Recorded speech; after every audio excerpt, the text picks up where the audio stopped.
우리들이 사는 곳 어디에나 원칙이라는 것이 있습니다. 예를 들면 교통규범의 원칙, 또 질서의 원칙, 예의범절이라는 원칙, 상호관계라는 원칙, 어떤 조직을 운영하는 운영의 원칙, 법을 집행하는 법 집행의 원칙, 이와 같이 명문화된 원칙과 통념화된 원칙들, 이런 것들이 우리가 살아가고 있는 곳곳마다 있다는 사실을 우리는 알고 있습니다.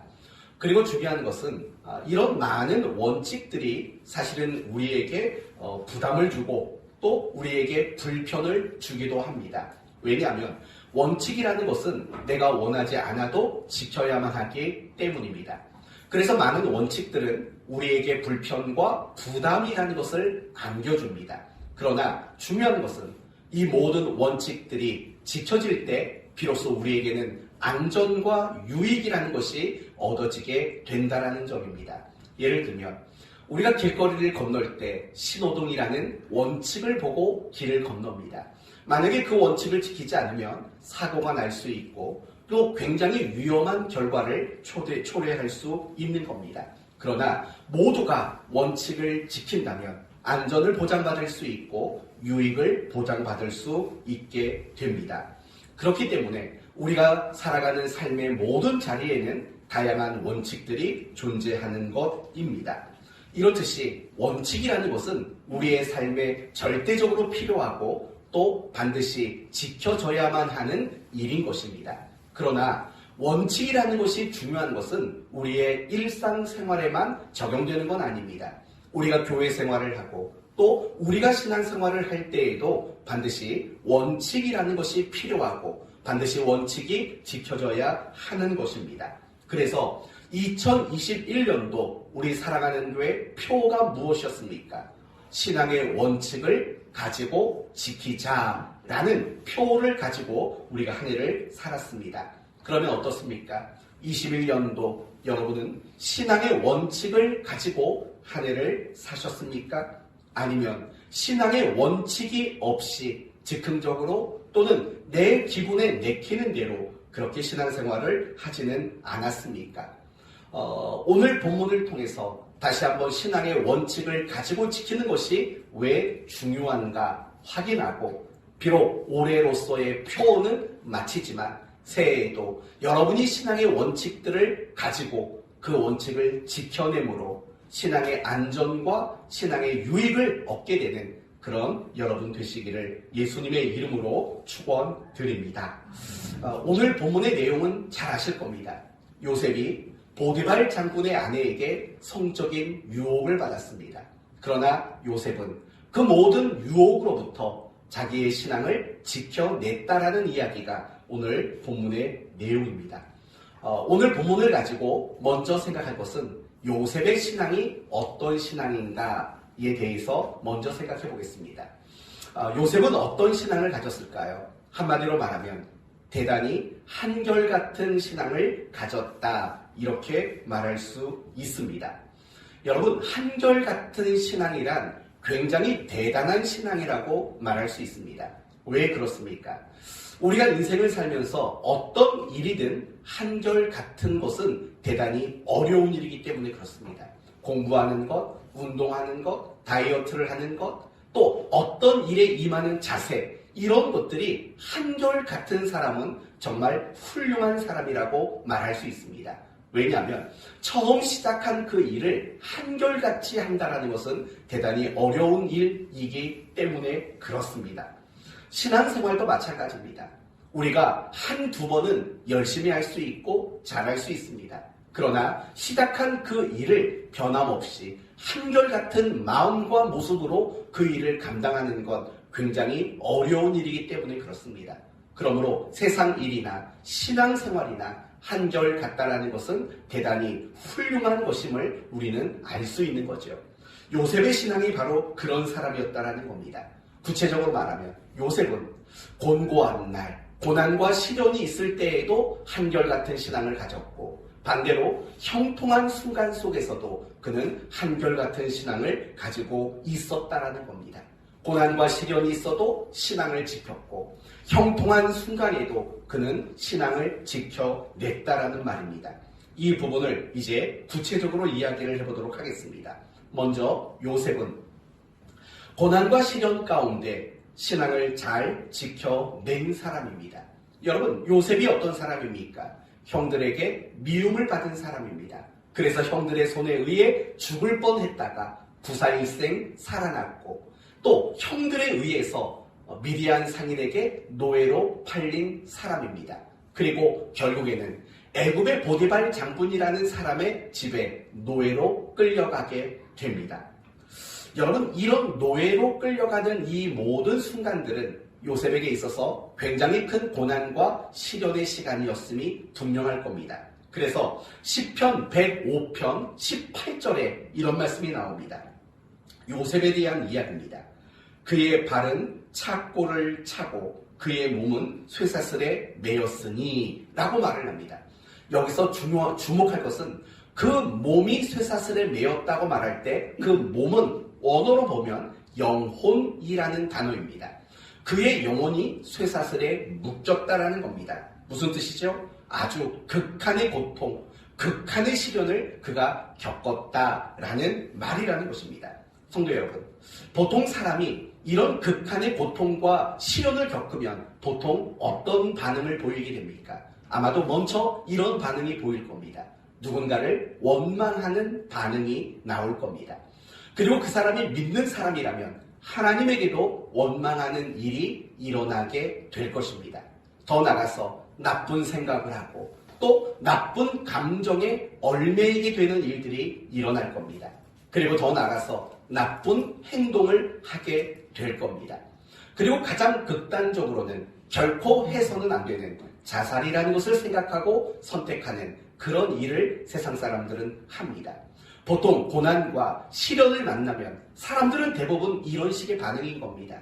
원망하고 나쁜 생각하고 나쁜 감정에 얽매이고 나쁜 행동을 하고 극단적인 선택을 하고, 이것이 보통 사람들이 고난과 시련을 겪었을 때 나타내는 반응들인 것입니다. 그러나 요셉은 그렇지 않았습니다. 요셉은 누구도 원망하지 않았습니다. 요셉은 하나님을 원망하지도 않았습니다. 나쁜 생각을 하지도 않았고 나쁜 감정을 가지지도 않았습니다.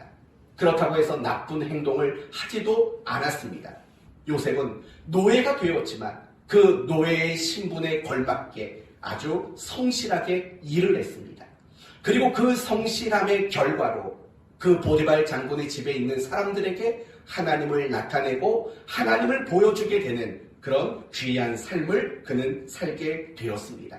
비록 말할 수 없는 고난과 말할 수 없는 시련을 겪었지만 그 고난과 그 시련 속에서도 그는 신앙을 지켰고 또 하나님의 사람다움을 그가 지켜낼 수 있는 그런 믿음의 사람이었다라는 겁니다. 저는 여러분이 이런 성도가 되었으면 좋겠어요. 고난이 있고 시련이 있다고 해서 여러분의 신앙이 흔들리고 무너지고 그리스도인다움을 잃어버리는 이런 신자 말고, 비록 고난과 시련이 만만치 않지만 내 신앙을 지키고 내가 그리스도인다운 그 모습을 끝까지 지켜낼 수 있는 그런 여러분이 되시기를 바랍니다. 이처럼 요셉은요, 고난과 시련 속에서도 신앙을 잘 지켜낸 사람입니다. 그러나 반대의 경우도 있습니다. 요셉은 형통했던 순간에도 신앙을 대단히 잘 지켜낸 사람입니다. 요셉은 보디발 장군의 집에 노예였습니다. 그런데 성실했습니다. 요셉이 일하는 모습을 보면 누구를 볼 수밖에 없었냐면 하나님을 볼 수밖에 없는 그런 성실함이 그의 모습 속에 나타나 있었습니다. 그러자 보디발 장군이 이 요셉을 가정의 총무로 임명을 합니다.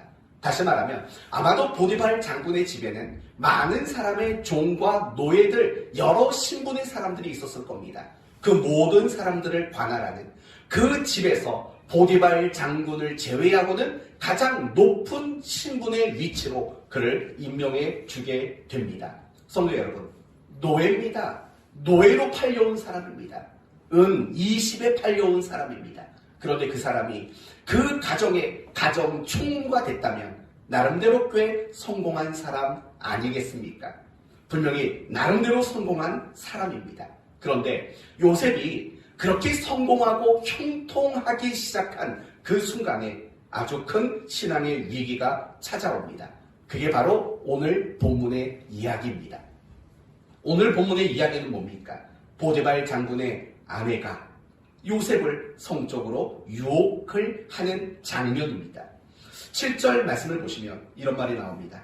주인의 아내가 요셉에게 눈짓하다가 동침하기를 청했다라고 말하고 있습니다.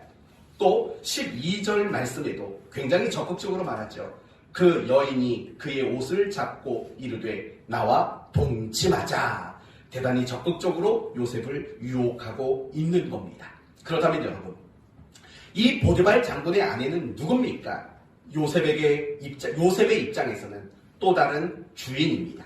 그리고 그러하기에 반드시 복종해야만 하는 대상인 것입니다.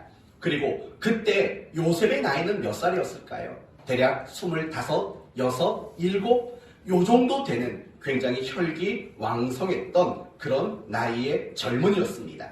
그리고 10절 말씀을 보면 이런 보디발 장군의 아내의 유혹이 한 번, 두 번 있었던 게 아니라고 말합니다. 10절을 보면 여인이 날마다 요셉에게 청하였으나 라고 말합니다. 날마다 청했답니다. 요셉이 눈에 띌 때마다 나와 동침하자, 나와 동침하자 이런 성적인 유혹을 끊임없이 했다라는 겁니다. 그러던 어느 날 그 집에는 아무도 없었습니다.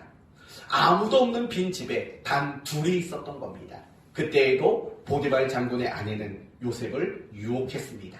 과연 요셉은 어떻게 했을까요? 그 유혹의 손길을 뿌리치고 단호하게 거절했다라는 겁니다. 유혹을 이긴 겁니다.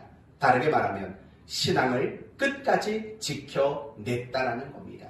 여러분, 우리가 살아가는 이 시대는 성적으로 문란한 시대입니다. 성적으로 많은 것이 무너져버린 시대입니다. 어쩌면 교회 안에서 젊은이들에게 혼전순결을 말하면 그게 옛날 사람들이 하는 소리지 라는 생각을 할 만한 그런 시대가 되고 말았습니다. 이미 예수 믿는 청년들 역시도 성적인 문제에 대해서 세상 청년들과 하나도 다르지 않은 그런 가치관을 가지고 살아가는 경우도 또한 얼마나 많은지 모릅니다. 뿐만 아니라 이미 결혼한 사람들 가운데서도 성적으로 범죄하고 성적으로 무너진 그런 경험이 있는 사람들도 신자들 안에 얼마나 많이 있는지 모릅니다. 그런 시대라는 겁니다. 그럼에도 불구하고 요셉은 그 혈기왕성했던 젊은 나이에도 그 모든 유혹을 이겨내는, 끝까지 신앙을 지켜내는 그런 신앙의 모습을 보여주고 있다는 것입니다. 여기서 우리는 아주 중요한 한 가지를 발견하게 됩니다. 그것은 무엇이냐면 신자에게 있어서 가장 조심해야 될 때는 고난과 시련의 때가 아니라 형통하고 잘 되는 그 순간 우리 신자들은 가장 조심해야 된다는 것을 우리는 배워야 한다는 겁니다. 어쩌면 여러분은 저와 생각이 다를지도 모릅니다. 여러분 가운데 어떤 사람은 이런 생각이 있을지 모릅니다. 목사님, 고난과 시련의 때 신앙을 지키는 게 어렵지 형통할 때 신앙을 지키는 게 뭐가 어렵습니까? 이렇게 생각할지 모릅니다. 하지만 전혀 그렇지 않습니다. 정반대라는 사실을 우리는 알아야 합니다. 적어도 정상적인 신자라면 말입니다. 정상적인 신자라면 고난과 시련의 순간 속에 사실은 신앙을 지키는 게 훨씬 쉽습니다. 왠 줄 아십니까? 그건 너무나도 당연한 것입니다. 이 부분을 조금 이따 다시 설명을 드리겠습니다. 토마스 칼라일이라는 사람이 이런 말을 했습니다. 역경을 이겨낸 사람이 100명이라면 형통을 이겨낸 사람은 단 1명뿐이다. 이런 말을 했어요. 한번 더 들어보실래요? 고난을 이겨낸 사람은 100명이라면 번영을, 형통을 이겨낸 사람은 단 1명뿐이다. 이렇게 말을 했다는 거예요. 여러분, 이 이야기는 우리 한국 교회를 생각해봐도 너무 쉽게 확인할 수 있어요. 여러분, 이 한국 교회의 역사를 보면 가장 험난했던 시기가 언제입니까? 일제 강점기 시대와 또 6.25 전쟁 당시일 겁니다. 그때는 정말 신앙을 지키기가 어려울 정도로 많은 고난과 많은 시련들이 넘쳐났던 시대입니다. 그런데 가만히 생각해보면 일제강점기 때나 아니면 6.25 전쟁 때나 가장 신앙이 순결했고 가장 신앙이 뜨거웠던 때라는 것을 우리는 압니다. 그렇다면 한국 교회가 그 신앙이 변질되고 그 뜨거웠던 신앙이 식어졌던 순간이 언제일 것 같습니까? 88 올림픽 이후입니다. 우리나라가 이제는 나름대로 잘 사는 나라가 되었다라고 여겨지기 시작하던, 나라가 번영하고 나라가 경쟁력이 좀 강해진다고 생각했던 그 순간부터 한국 교회는 부패하기 시작했고 한국 교회는 침체하기 시작했다라는 겁니다. 이 이야기는 기독교 역사 가운데서도 너무 쉽게 확인할 수 있습니다. 여러분, 기독교가 공인된 연도가 어디입니까? AD 313년입니다. 콘스탄틴 황제에 의해서 기독교가 합법적으로 공인을 받게 됩니다. 그런데 여러분, 그 공인을 받기 이전에 모든 기독교는 박해와 환란의 대상이었습니다. 그런데 313년에 공인된 그 이후로부터 기독교는 자유를 얻기 시작했고 많은 권력을 얻기 시작했습니다. 그런데 놀랍게도 그 공인이 있은 이후에 기독교회는 급속히 세속화가 이루어졌다는 사실을 여러분 알고 계십니까? 이러한 이야기는 성경에 나오는 많은 신앙의 선배들의 이야기를 통해서도 확인될 수 있는 겁니다. 노아를 생각해 봅시다. 노아는 하나님의 심판이라는 경고를 받아들었습니다. 그리고 하나님의 심판을 사람들에게 전하는 어려운 순간들을 120년이나 보냈습니다. 여러분, 아무도 하나님의 심판을 인정하지 않는 그 시간에 하나님의 심판을 이야기하고 하나님의 심판을 준비하는 일은 쉬운 일이 아니었을 겁니다. 많은 사람들이 비난했을 거고 많은 사람들이 노아를 공격했을 겁니다. 고난과 시련의 연속이었을 겁니다.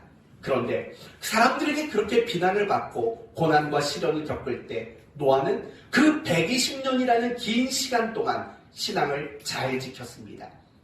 그러나 노아의 이야기를 보면 그의 신앙이 무너지게 되는 순간들이 보이게 됩니다. 언제입니까? 술 먹고 알몸으로 있다가 자식들을 죄짓도록 만드는 이야기를 보면 알 수 있습니다. 그렇다면 노아가 범죄하고 타락한 게 어느 시점입니까? 고난과 시련이 있을 때입니까? 아닙니다. 이제는 평안을 보장받고 무지개 언약을 받고 포도농사가 잘 됐고 그래서 이제는 정착해서 잘 먹고 잘 사는 그 순간에 노아는 무너졌다는 사실을 여러분은 알고 있지 않습니까? 다윗이라는 사람도 생각해 보십시오. 다윗은 왕이 되기까지 고난과 시련의 세월을 보냈습니다. 사울 왕에게 쫓겨다니면서 고생한 그런 인생을 살았던 사람입니다. 그러나 다윗은 그렇게 고난과 시련이 많은 순간에는 그 신앙이 정금 같았습니다. 그 신앙을 얼마나 잘 지켜냈는지 모릅니다. 그러나 다윗이 신앙이 변질되고 타락하게 된 게 언제입니까? 간음하고 또 살인죄를 저질렀던 그 순간이 언제입니까? 통일 왕국을 이루고 모든 주변 나라를 제압하고 나라가 번영하기 시작했을 때 다윗은 그 신앙을 지켜내지 못했다라는 것을 우리는 알고 있습니다. 우리도 사실은 마찬가지입니다. 여러분이 하나님을 더 간절히 찾고 여러분이 하나님께 더 기도 열심히 했을 때가 언제입니까? 고난과 시련이 있을 때입니다. 그러면 반대로 묻습니다. 여러분이 하나님에게서 멀어지고 하나님을 찾는 일에 등한시했을 때는 언제입니까? 여러분이 형통하고 아무 문제 없고 별 어려움이 없는 그 순간 나도 모르는 사이에 하나님에게로부터 멀어지는 그런 우리 자신을 경험할 때가 있지 않습니까? 바로 이런 뜻으로 말씀을 드리는 겁니다. 신자가 정말 조심해야 될 때는 형통할 때입니다. 번영할 때입니다. 아무 문제가 없을 때입니다. 내가 하는 그 일들이 너무나도 잘 풀릴 때입니다. 그럴 때는 가장 조심해야 됩니다. 사랑하는 성도 여러분, 그래서 하나님은 때때로 우리의 신앙의 유익을 위해서 우리에게 고난과 시련이라는 것을 사용한다는 사실을 우리는 잊지 말아야 합니다. 이렇듯이 요셉은 고난과 시련 속에서도 신앙을 지켜냈고 형통한 순간에도 그는 신앙을 지켜낸 것입니다. 마찬가지로 우리 모두도 그 요셉과 같은 한결같은 신앙을 가졌으면 좋겠습니다. 고난과 시련이 왔을 때 더 하나님을 간절히 찾고 신앙을 붙잡고 또 반대로 형통하고 번영하고 하는 일들이 잘 되어지는 그 순간에도 하나님을 더 잘 붙잡고 신앙의 위기가 오지 않도록 자신의 신앙을 더 잘 지켜내는 그런 여러분 모두가 되시기를 바랍니다. 그래서 저와 여러분 모두가 항상 한결같은 그런 신앙을 가지게 되기를 예수님의 이름으로 축원드립니다. 그렇다면 이제 본론으로 들어가 봅시다. 본론. 이제 본론 들어간다니까 다들 얼굴 표정이 그다지 좋지 않네요. 절반 정도가 지금 쓰러져 가고 있는데 이제 본론이다. 본론이 생각보다 간단합니다. 그렇다면 우리가 지금까지 생각해 본 것은 뭐냐면 이런 거죠. 요셉은 한결같은 신앙이었다. 고난과 시련에도 신앙을 지켰고 형통과 번영이라는 순간에도 신앙을 참 잘 지켜냈다. 여기까지 살펴봤습니다. 그러면 이제 그 이유에 대해서 한번 생각해 보자는 겁니다. 어떻게 요셉이 고난 속에서도 형통 속에서도 그렇게 한결같은 신앙을 가질 수 있었을까라는 거죠. 그에 대한 본문의 대답은 명확하게 이렇게 이야기를 합니다. 요셉에게는 분명한 원칙이 있었기 때문이다 라고 말해요. 다시 말하면 요셉은 원칙이 있는 사람이고 기준이 있는 사람이었기 때문이다 이렇게 말합니다. 오늘 본문을 보면은요, 요셉이 가지고 있었던 두 가지 원칙을 소개하고 있습니다. 첫 번째 원칙은 종으로서 주인에게 복종하겠다라는 원칙을 가졌다고 말합니다. 9절을 볼까요? 9절. 이 집에는 나보다 큰 이가 없으며 주인이 아무것도 내게 금하지 아니하였어도 금한 것은 당신뿐이니 당신이 그의 아내임이라. 이렇게 이야기를 합니다. 무슨 말인 것 같습니까? 주인이 나에게 아무것도 금하지 않았다. 하지만 당신만큼은 금하게 하셨다라는 거죠. 그러니까 지금 이 요셉의 마음속에는 내가 종으로서 나의 주인인 보디발 장군에게 복종해야 한다라는 종으로서의 이런 원칙을 그는 가지고 있었다라는 겁니다. 물론 요셉이 종이 된 것은 자신의 의지로 된 것은 아닙니다. 억지로 어쩔 수 없이 종이 된 겁니다. 그러나 중요한 것은 종이 된 그 시점에서 원칙을 가졌다는 거죠. 나는 종이기 때문에 당연히 주인에게 복종해야 한다라는 원칙을 가지고 있었다라는 거예요. 그리고 또 한 가지 중요한 것은 무엇이냐면 하나님 앞에 죄를 짓지 않겠다라는 신앙의 원칙도 그에게는 나타나고 있다라는 거예요. 여러분 9절을 다시 보시면 이렇게 말해요. 마지막에 그런즉 내가 어찌 이 큰 악을 행하여 하나님께 뭘 지으리요? 죄를 지으리요. 죄를 지을 수 없다라는 거예요. 이게 요셉이 가지고 있는 신앙의 원칙이었다라는 거예요. 의역해서 말하면 하나님 사람답게 살겠다라는 원칙, 하나님의 마음을 아프게 하지 않겠다라는 원칙, 바로 그런 원칙을 요셉은 가지고 있었다라는 거예요. 바로 요셉을 한결같은 사람으로 만들 수 있는 그 근원이 바로 가지고 있었던 원칙이라는 거예요. 정말 신앙의 원칙을 그는 가지고 있었던 거예요. 그래서 고난과 시련 앞에서도 그리고 형통과 번영 앞에서도 그는 흔들리지 않고 그는 넘어지지 않는 믿음의 사람이 될 수 있었다라는 거예요. 무엇이 요셉을 지켰다고요? 그가 가지고 있었던 신앙의 뭐라고요? 원칙. 우리 형준이 정말 대단하지 않아요? 이 야심한 밤에도 졸지도 않고. 근데 왜 오전에는 졸까요? 이유가 뭐죠? 이게 낮과 밤이 바뀌었나요? 그렇대요. 여하튼 중요한 건 그거예요.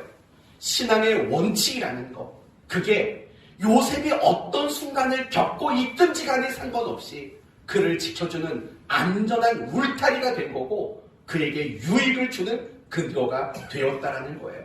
사랑하는 성도 여러분, 저는 오늘 이 부분을 여러분에게 강조하려고 하는 거예요.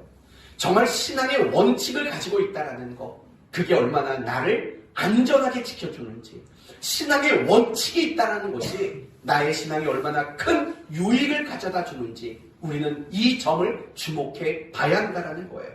성경을 봐보세요. 성경을 보면은요, 신앙의 원칙을 통해서 신앙을 지켜낸 사람들의 이야기가 굉장히 많다고요.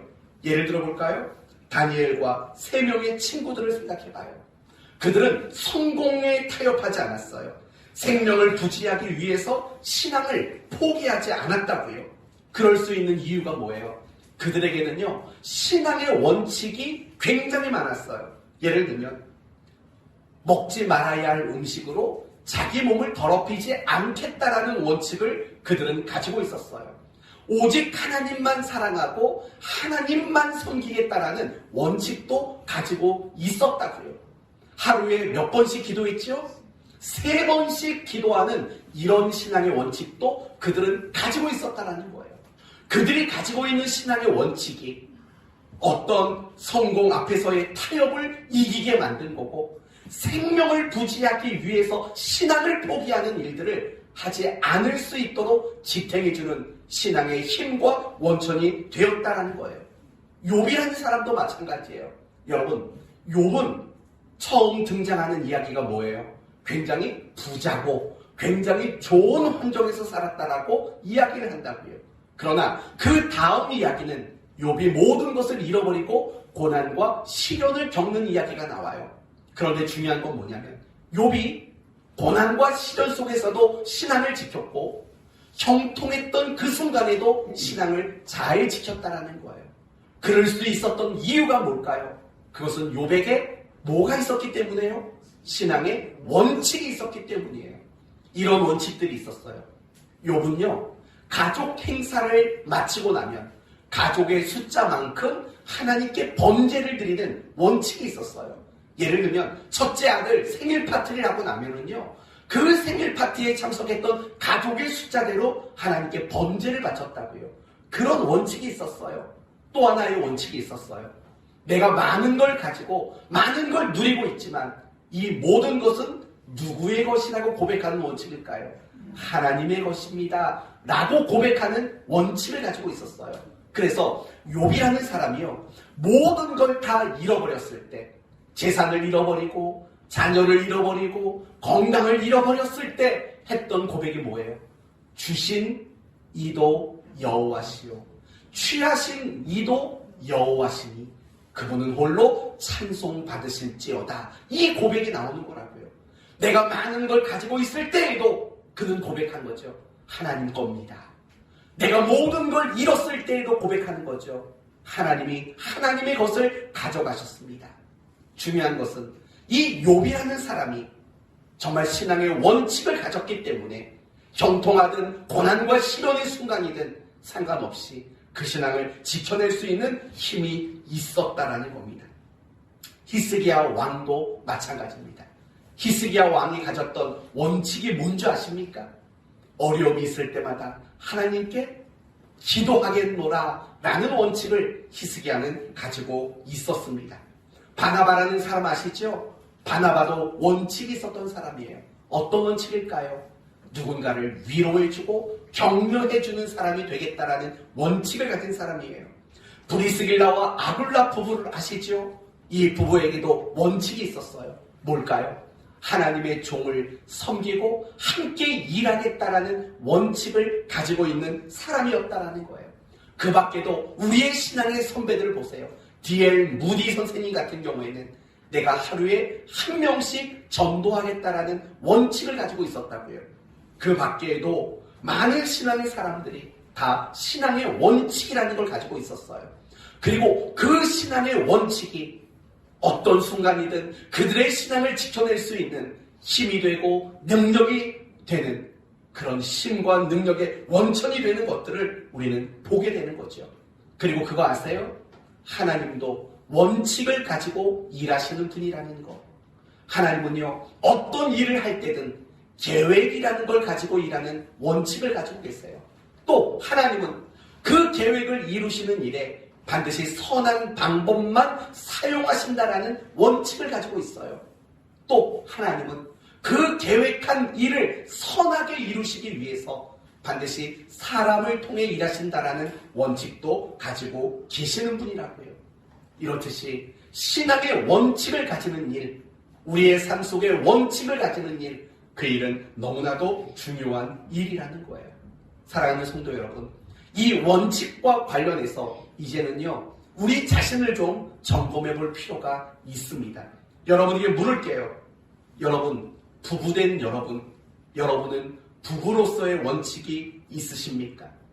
남편 여러분은 남편으로서의 원칙이 있으십니까?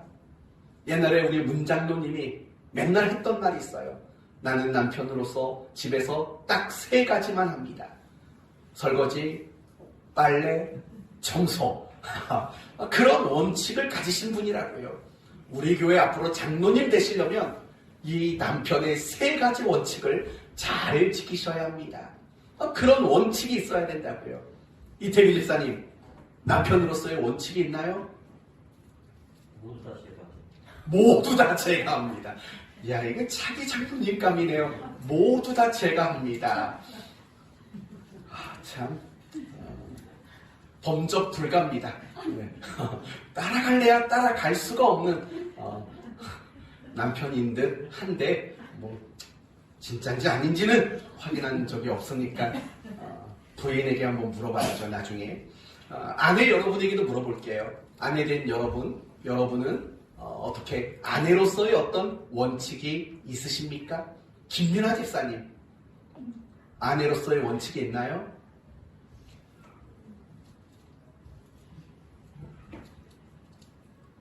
했습니까? 말 잘 듣는 거 굉장한 원칙 아니겠어요? 우리 오영희 집사님, 아내로서 어떤 원칙이 있으신가요?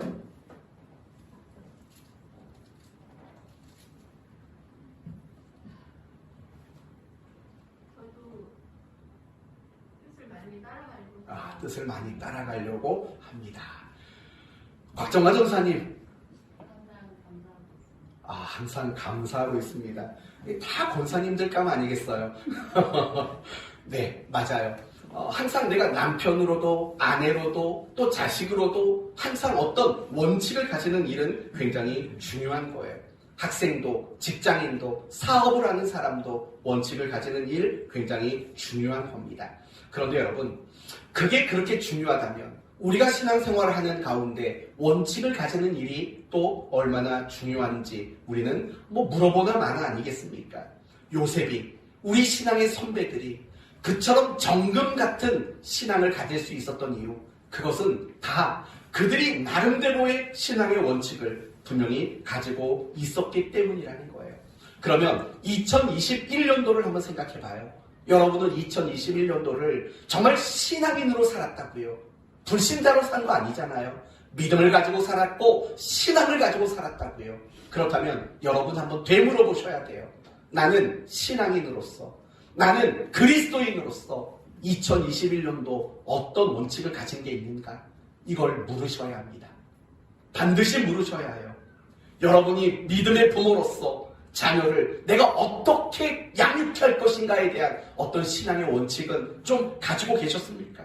내가 다른 건 못해도 내가 매일 아이를 위해 기도하고 내가 내 아이를 위해서 날마다 말씀을 가르쳐주고 우리 아이가 어떤 기도를 하는지 기도 제목을 물어보고 이런 식의 원칙이 여러분에게 있었는지를 보셔야 돼요. 배우자도 마찬가지예요. 내가 믿음의 배우자로서 어떤 원칙을 가지고 있었는지, 여러분이 교회 생활을 할 때, 여러분이 신앙 생활을 할 때, 여러분이 직장을 다닐 때, 여러분이 학교 생활을 할 때 매일매일 하루하루마다 나는 어떤 원칙을 가지고 지난 한 해를 살았는가 생각해 보셔야 한다는 거예요. 사랑하는 성도 여러분, 이게 묻는다고 답은 나올지 모르겠지만 여러분은 신앙의 원칙이 몇 가지나 있으세요? 2021년도 한 해를 살면서 여러분이 헤아릴 수 있는, 내가 이것만큼은 꼭 지키려고 했다라고 말하는 그런 신앙의 원칙은 과연 몇 가지나 여러분은 있으십니까? 만약에 원칙이 없다면 여러분이 2021년도를 신앙을 지켰다고 말하기는 어려울 것입니다. 여러분이 원칙이 없었다면 2021년도 나는 그리스도인답게 살았다라고 말하기는 어려울 겁니다. 얼마 전에 제가 유튜브에서 어느 교회 목사님 설교 제목을 봤는데 정말 마음에 와 닿았어요. 제목이 뭐냐면 기준이 없는 교회는 더 이상 교회가 아니다라는 제목이었어요. 분당에 있는 어느 한 교회 목사님 제목인데 저는 그 말에 동의합니다. 마찬가지라고 생각해요. 여러분, 교회가 원칙이 없고 기준이 없다면 사실은 교회라고 말하기 어려워요. 아니, 더 정확히 좀 더 양보해서 말한다면 교회다울 수는 없는 거예요. 우리 신자들도 마찬가지예요. 내가 신자라는 이름은 가졌지만 정말 원칙이 없고 어떤 기준점이 없다면 우리는 정말 신자답게 살래야 살 수 없다라는 사실을 우리는 부정할 수 없다라는 거예요. 사랑하는 성도 여러분, 그래서 중요한 거예요. 여러분, 이 세상에 원칙이 없고 기준이 없다고 생각해봐요. 세상이 어떻게 돌아가겠냐고요. 하물며 이 세상보다 더 고급한 차원의 신앙을 가진 우리가 원칙이 없다, 기준점이 없다, 그러면서 나는 교회 생활을 하고 그러면서 나는 신앙 생활을 한다, 이렇게 말한다면 과연 어떻게 우리가 신앙을 지키고 그리스도인다운 모습으로 과연 우리는 살아갈 수 있겠냐고요. 그게 안 된다라는 거예요. 정말 여러분이 신앙생활을 잘하기를 원한다면 다른 그 어떤 것보다 중요한 것은 신앙의 원칙을 세우는 일들이 중요한 거예요. 내가 신앙의 분명한 기준점을 가지는 거, 그게 정말 중요하다고요.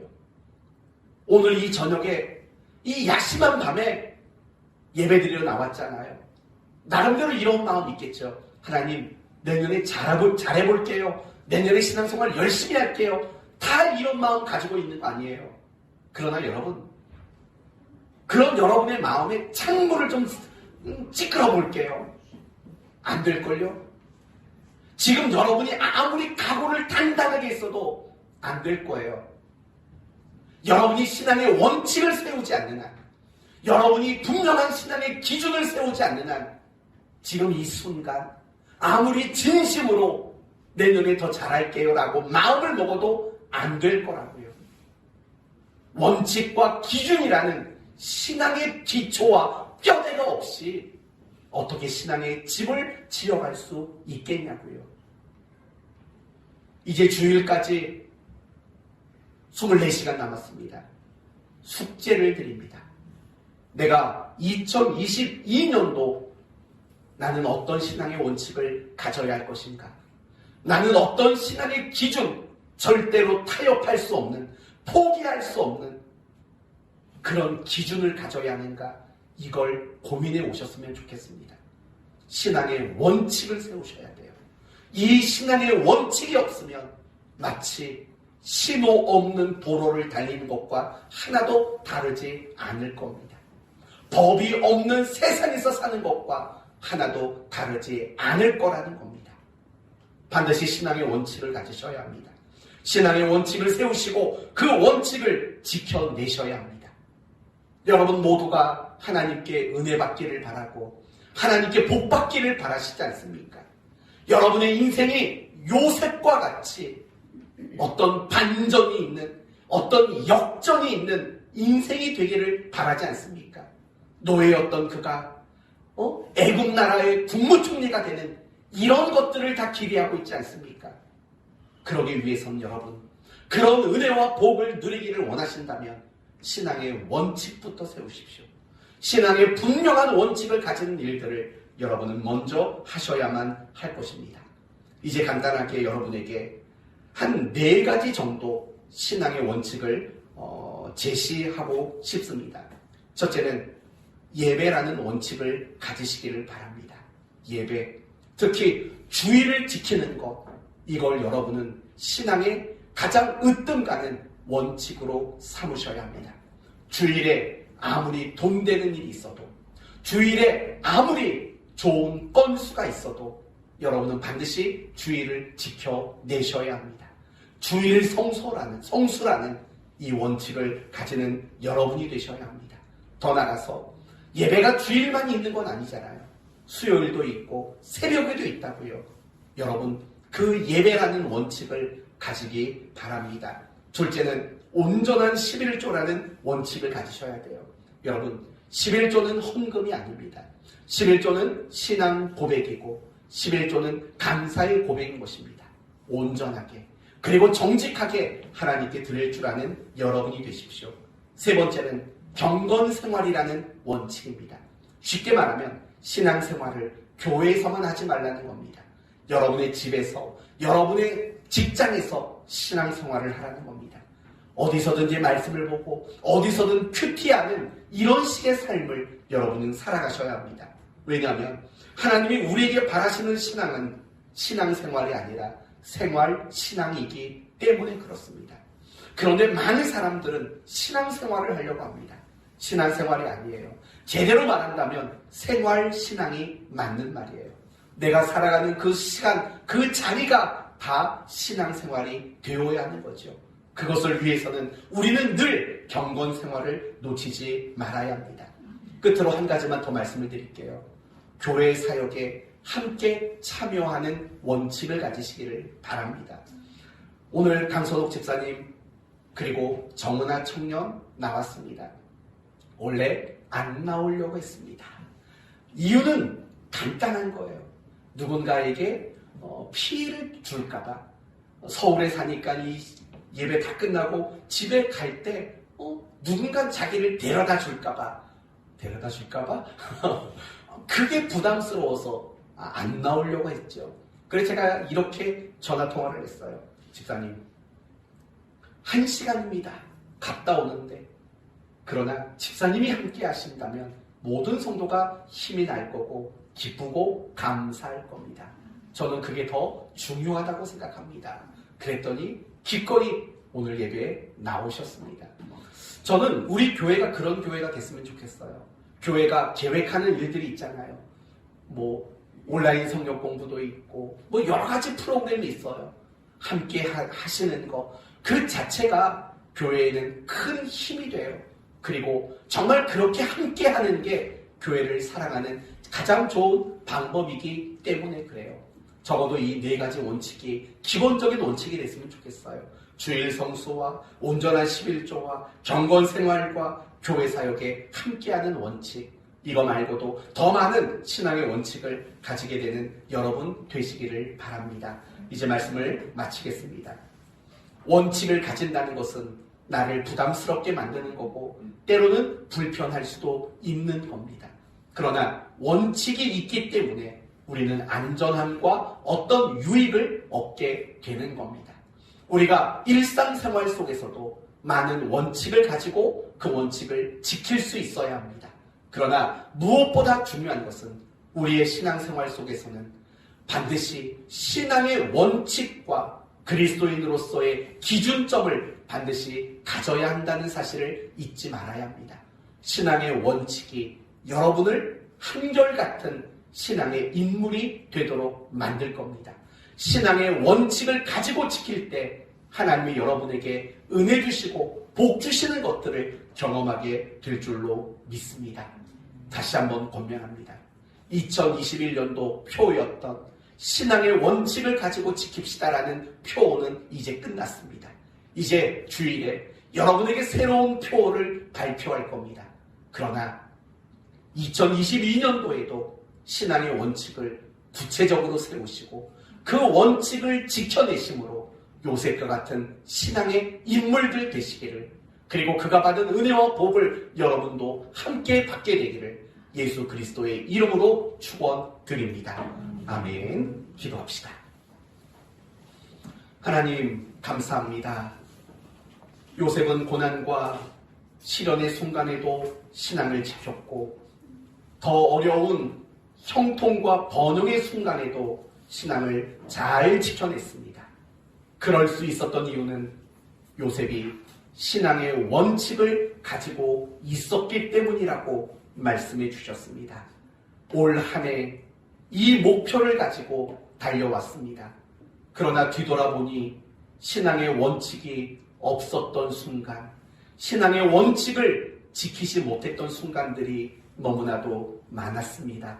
교회 표로는 이제 끝났지만 2022년도도 신앙의 원칙을 분명히 세우고 지켜내는 우리 성도들 모두가 되게 하여 주옵소서. 신앙의 원칙을 통해 은혜와 복을 누리는 우리 성도와 가정과 사업이 되도록 축복해 주시옵소서. 예수님의 이름으로 축복하며 기도 올리옵나이다. 아멘.